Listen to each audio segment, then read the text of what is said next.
नमस्कार। ग्रहों की गोचरीय स्थिति पर रेगुलर वीडियो पाने के लिए साप्ताहिक राशिफल, मासिक राशिफल, त्रिमासिक राशिफल और ग्रहों के बाकी गोचर पर भी रेगुलर अपडेट्स पाने के लिए, जिसके हिसाब से आप अपने जीवन में थोड़ी गाइडेंस प्राप्त कर सकें, इसके लिए मेरे चैनल को अवश्य सब्सक्राइब करें। जिन लोगों ने सब्सक्राइब कर रखा है वो ऑल ये जो नोटिफिकेशन सेटिंग होती है इसको क्लिक करें, क्योंकि कभी कभी कुछ लोग बोलते हैं उनको नोटिफिकेशन नहीं मिलती। आशा करता हूं चैनल को सब्सक्राइब करेंगे और रेगुलर वीडियोस अवश्य आप देखेंगे। नमस्कार। ओम गणेशाय नमः। ओम नमः शिवाय। मैं निखिल ज्योतिषाचार्य आप सभी का मेरे चैनल पर पुनः स्वागत करता हूं। आशा करता हूं कि आप सभी स्वस्थ होंगे। महादेव की कृपा आप सभी पर सदा बनी रहे। कि वीडियो कन्या यानी कि वर्गों के लिए बहुत विशेष है, क्योंकि ये वीडियो है 20 अप्रैल से 26 अप्रैल 2026 के साप्ताहिक राशिफल के बारे में। कैसा रहेगा आने वाला सप्ताह वर्गों के लिए। मेरा साप्ताहिक राशिफल होता है वो प्रमुखतः चंद्रमा और उनकी गति पे आधारित होता है। चंद्रमा एक बहुत विशेष ग्रह है, चंद्रमा की विशेषताएं बहुत हैं, लेकिन जब हम साप्ताहिक राशिफल की बात करते हैं तो पहला तो उनकी तेज़ गति, फिर उनका मन का कारक होना, और फिर उनकी एक क्वालिटी कि वह जिस भी भाव, राशि, ग्रह आदि के साथ संबंध संपर्क साधते हैं उनको बहुत एक्टिवेट कर देते हैं। इन सभी कारणों से चंद्रमा का जो गोचर होता है वो बहुत विशेष होता है। चंद्रमा के गोचर के कारण हमारे मन, मस्तिष्क, विचार, स्वभाव, सोचने के तौर तरीके, दृष्टिकोण, हर चीज़ पर डायरेक्ट इम्पैक्ट पड़ता है। उसको समझने के लिए साप्ताहिक राशिफल बहुत विशेष होता है। इस अंधकारमय जीवन में ज्योतिष एक मात्र विद्या है जो हमें थोड़ा सा सहारा देती है, गाइड करती है। भले ही राशिफल बहुत सामान्य आधार पर दिए जाएं, लेकिन एक जनरल गाइडेंस के लिए बहुत उपयोगी होते हैं। यदि आपकी लग्न राशि या चंद्र राशि कन्या है, वर्गो है, दोनों ही देख सकते हैं इस राशिफल को। जहाँ से सूट और रिलेट आपको ज़्यादा करता है वहाँ से देखिए। व्यक्तिगत तौर पे मेरा मानना है लग्न से देखेंगे तो अच्छा है। इनकेस नहीं पता है आपको अपनी लग्न राशि तो आप अपनी चंद्र राशि से भी इसको देख सकते हैं। शुरू करते हैं इस अत्यंत महत्वपूर्ण राशिफल का। चंद्रमा आपके भाग्य स्थान में आ जाएंगे, यानी कि वृषभ में 20 तारीख को यहीं पर होंगे इनफैक्ट, और 21 तारीख दिन के 1 बजे तक यहीं पर रहेंगे। चंद्रमा का भाग्य स्थान में आना बहुत श्रेष्ठ होता है, बहुत अच्छा माना जाता है। यहाँ पे देखिए वो भाग्येश के साथ ही हैं, शनि के शुक्र, और स्वयं उच्च की अवस्था के हैं। तो ये अपने आप में अंकित कर रहा है समय आपका बहुत अच्छा है, बहुत श्रेष्ठ है। भाग्य का भरपूर साथ मिलेगा। लाभेश है चंद्रमा, तो जब वो भाग्य स्थान में आएंगे तो भाग्य की वृद्धि, लाभ की वृद्धि, और शुक्र भी स्थान बली है, चंद्रमा भी स्थान बली है, तो भाग्य बहुत बली हो जाएगा। यहाँ पे भाग्य का बहुत साथ मिलने वाला है। ये त्रिकोण भाव है, लक्ष्मी त्रिकोण, और शनि जो एक और त्रिकोण के स्वामी है वो भी यहाँ पर दिखे। तो शुक्र पर उनका प्रभाव चंद्रमा पर। ये हफ्ते का शुरुआती भाग भाग्य लेकर आ रहा है आपके लिए। भाग्य बहुत साथ देगा, परम भाग्यशाली योग बन रहा है, इसका उपयोग कीजिएगा। काम बनेंगे, सकारात्मकता रहेगी, शुभता रहेगी, धन आएगा, धार्मिक दृष्टिकोण भी होगा, और ऐसा लगेगा कोई हाथ है आपके ऊपर। कभी कभी लगता है ना कि हाँ ईश्वर का, हमेशा शायद नहीं हो, लेकिन कभी हम रेट्रोस्पेक्ट में देखते हैं कि हाँ हम उस व्यक्ति से बच गए, उस परिस्थिति से निकल गए, उस प्रॉब्लम से निकल गए। कहीं ना कहीं ईश्वर का हाथ का एहसास होता है हमें उस टाइम पे। तो ऐसा ही टाइम है जब ईश्वर का हाथ यानी कि भाग्य का साथ आपको मिलेगा। शनि का प्रभाव है तो बॉसेस से आराम से बातचीत कीजिएगा। नवांश कुंडली भाग्यशाली टाइम है। दशांश कुंडली कार्य क्षेत्र में ना केवल अपने काम से काम रखिएगा। बिजनेस में थोड़ा अपने कंफर्ट जोन से निकलना पड़ेगा, बहुत कंफर्ट जोन में जा चुके हैं। लव लाइफ सकारात्मकता लाइए, पॉजिटिविटी लाइए। वैवाहिक जीवन मैं एक ही चीज़ कहूँगा कि थोड़ा अपनी प्रायोरिटीज़ ठीक कर लीजिए जीवन की, बहुत चीज़ें सरल हो जाएंगी। वैवाहिक जीवन में स्टूडेंट्स आप थोड़ा सा एक्स्ट्रा करिकुलर एक्टिविटीज़ पर ध्यान दें। जहाँ तक सेहत की बात है, पेट की प्रॉब्लम, हार्मोनल प्रॉब्लम्स और नसों की प्रॉब्लम। सर्वाष्टक में आपका पंचम बली है। ओवर थिंकिंग थोड़ी सी दिख रही है।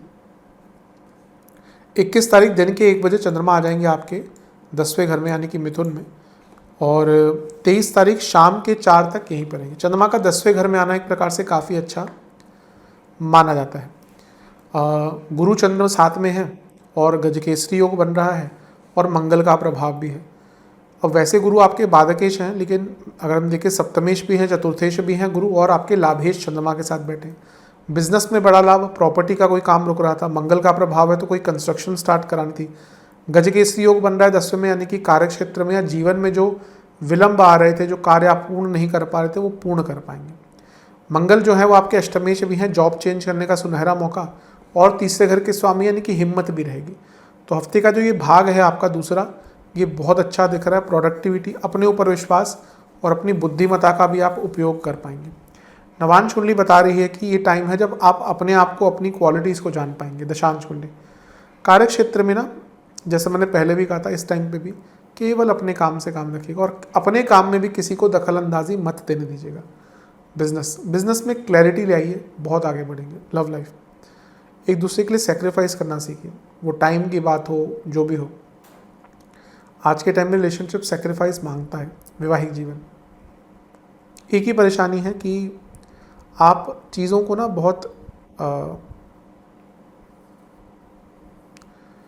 ये कह सकते हैं कि लाइटली ले रहे हैं, या फिर कहीं की बहुत सीरियसली ले रहे हैं। प्रॉब्लम्स जो है उनको बहुत सीरियसली नहीं ले रहे। प्रॉब्लम्स आ रही हैं, उनको सीरियसली लीजिए।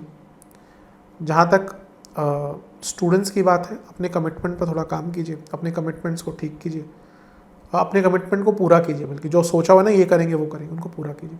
सेहत के दृष्टिकोण से इंडाइजेशन बहुत रहेगा, बीपी की प्रॉब्लम, एसिडिटी की दिक्कत तंग करेगी। राहु का प्रभाव भी है, तो यहाँ पे ना थोड़ा फोकस ओवरऑल जीवन में हट सकता है, क्योंकि ओवर थिंकिंग बहुत रहती है इस टाइम पे।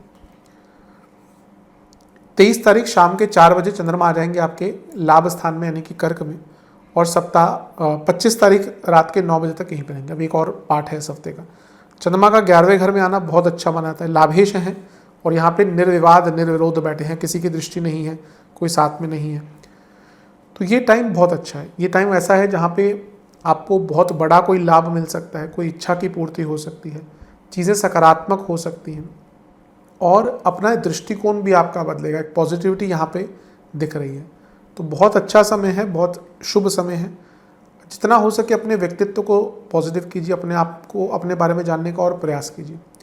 ये टाइम है जब जीवन में सकारात्मकता धीरे धीरे करके बढ़ेगी। नवांश कुंडली, मैं ये कहूँगा कि ना अपनी कमियों को जानने का प्रयास कीजिए। हम अपनी कमियों को अगर जान लेते हैं ना, बहुत आगे बढ़ सकते हैं। हम अक्सर अपनी कमियों को जानने से भागते हैं, क्योंकि हमारा अहंकार बहुत बड़ा हो जाता है। दशांश कुंडली, कार्य क्षेत्र में थोड़ा मन लगाइए। ऐसा लग रहा है कि आपका ना फोकस हटता ही जा रहा है। ये पूरा हफ्ता थोड़ा फोकस आपका कम रहेगा कार्य क्षेत्र में। बिजनेस, स्किल्स और न्यू टेक्निक्स बिजनेस में लाइए। लव लाइफ, अगर मन में कोई बात है, बातचीत कीजिए अपने पार्टनर से, डिस्कस कीजिए, फ्यूचर प्लान डिस्कस कीजिए। आजकल लोग रिलेशनशिप में फ्यूचर डिस्कस करने से डरने लगे। सच में कई बार देखता हूँ कि जो यंगस्टर्स हैं उनका रिलेशनशिप में बहुत प्रॉब्लम चल रही हैं आजकल, और ये चीज़ बढ़ती ही जाएगी। तो डिस्कशन बहुत इंपॉर्टेंट है, और वो विश्वास, मैं ये भी समझता हूँ विश्वास की कमी है आज की डेट में, पर वो विश्वास से ही आता। तो दोनों ही चीज़ों पर काम कीजिए। वैवाहिक जीवन, एक दूसरे को नीचा ना दिखाइए। हो सकता है रिसेंटली आप मे बी अननोइंगली निंदात्मक हो गए हो, इस चीज़ से बचिए। स्टूडेंट्स, आप प्रयास कीजिए कि ना आप अपने जीवन में थोड़ा सा पॉजिटिविटी और थोड़ा प्लानिंग, ये दोनों चीज़ें लाइए, क्योंकि दोनों की ही बहुत कमी दिख रही है। सेहत, food disorders, cough problem, breathing issues, lower body में कोई प्रॉब्लम। सर्वाष्टक में आपका पंचम बली है। लक्ष्मी बहुत आएगी इस टाइम पे, लक्ष्मी प्राप्ति के योग। 25 तारीख रात के 9 बजे चंद्रमा आ जाएंगे 12वें घर में, यानी कि सिंह में, केतु के साथ बैठ जाएंगे, और सप्ताह के अंत तक यहीं पर। यहाँ पे देखिए चंद्रमा के मधुरम दोष में आ गए, केतु को तो नहीं उसमें मानते, राहु केतु को, राहु केतु के बीच में फंस गए, 12वें घर में आ गए। तो चंद्रमा थोड़े पीड़ित हैं हफ्ते के अंतिम भाग में। यहाँ पे थोड़ा सा ध्यान देना है, खर्चा हो सकता है, नुकसान हो सकता है। केतु का प्रभाव आ गया ना, तो व्यक्ति कभी कभी बहुत पुरानी सोच में चले जाता है, ये हो गया, वो हो गया, तब ये कर लिया होता। और हाँ, आत्ममंथन के लिए अवश्य उपयोग कर सकते हैं, साधनाओं के लिए, धर्म को जानने के लिए, वैराग्य को समझने के लिए। लेकिन वो वही कर सकता है ना व्यक्ति, हर कोई तो सन्यासी नहीं बन सकता। बहुत इजी लगता है सन्यासी बन जाएंगे, बहुत मुश्किल चीज़ है। आपको बहुत चीज़ें त्यागनी पड़ती हैं और वो त्याग नहीं होता। 70-70 साल के लोगों से त्याग नहीं होती चीज़ें। बेटे की शादी देख ली, पोते की भी देख के जानी है। वो इतना इतना माया का जाल है कि समझ नहीं आता कि किस एज में हमें संन्यास धर्म के, संन्यास आश्रम के बारे में सोचना चाहिए। आश्रम कई बनाए गए, 4 बनाए गए ना हमारे जीवन में, तो उसमें संन्यास आश्रम का भी कहीं ना किसी एज से व्यक्ति को सोचना चाहिए। पर हम उस माया से भरे पड़े हैं कि वो उस बारे में सोचना नहीं। कुछ लोग सोचते हैं और वो भी कुंडली पे ही डिपेंड करता है। कुछ लोग तो 20 की उम्र में भी संन्यास लेने की सोचते हैं। किसी का केतु बहुत प्रबल है, केतु लग्न में है, आप देखेंगे उस व्यक्ति को हमेशा डिटैच रहेगा।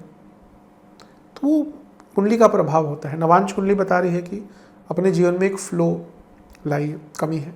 दशांश कुंडली कार्य क्षेत्र में चीज़ों को ठीक करने का मौका मिलेगा। बिजनेस में रिस्क मत लीजिएगा, कुछ अलग मत कीजिएगा। लव लाइफ, फोकस किस चीज़ पे? सक्सेस, रिलेशनशिप को कैसे सक्सेसफुल बनाएं, वैवाहिक जीवन। आसपास दोनों रहिए और एक दूसरे से मजाक कीजिए, एक लाइट मोमेंट रखिए। केवल एक ही चीज़ पर लड़ना या फिर एक ही तरफ जाना, 2 लोग तभी साथ में रह सकते हैं जब बहुत चीज़ें मैच होती हैं, इमोशनली, मेंटली, हॉबीज़, या फिर आप एक दूसरे को बर्दाश्त कर सकते हैं। या तो इतने कंपैटिबिलिटी हो कि कोई बात ही नहीं, या फिर बर्दाश्त करने की क्वालिटी हो। इन दोनों में से कुछ ना कुछ होना चाहिए, वरना नहीं चलती शादियाँ। स्टूडेंट्स, आप थोड़ा सा ना प्रैक्टिकल हो जाइए। प्रैक्टिकल से ज़्यादा कहूँगा थोड़ा सत्य, अपने साथ सच बोलिए, क्योंकि आपने जो प्लान बनाया हो ना, मुझे लगता है वो अभी काम नहीं कर रहे बिल्कुल भी। तो थोड़ा अपने साथ सत्य बोलेंगे तो अच्छा है। सेहत के हिसाब से इन्फेक्शन, पैरों की प्रॉब्लम, कफ प्रॉब्लम, ब्रीदिंग इशू, सर्वाष्टक में आपका पंचम ही बली है, ओवर थिंकिंग रहेगी। लेकिन हफ्ते के अंतिम में कोई बहुत कमाल का आइडिया भी आ सकता है। उपाय के स्वरूप में गणेश जी की एक बार आरती करें और चालीसा का पाठ करके लड्डुओं का भोग लगाएं। आशा करता हूँ वीडियो काम आएगी। चैनल पर नए सब्सक्राइब कीजिए, वीडियो को लाइक कीजिए। मिलता हूँ अगली वीडियो में, तब तक के लिए ओम नमः शिवाय।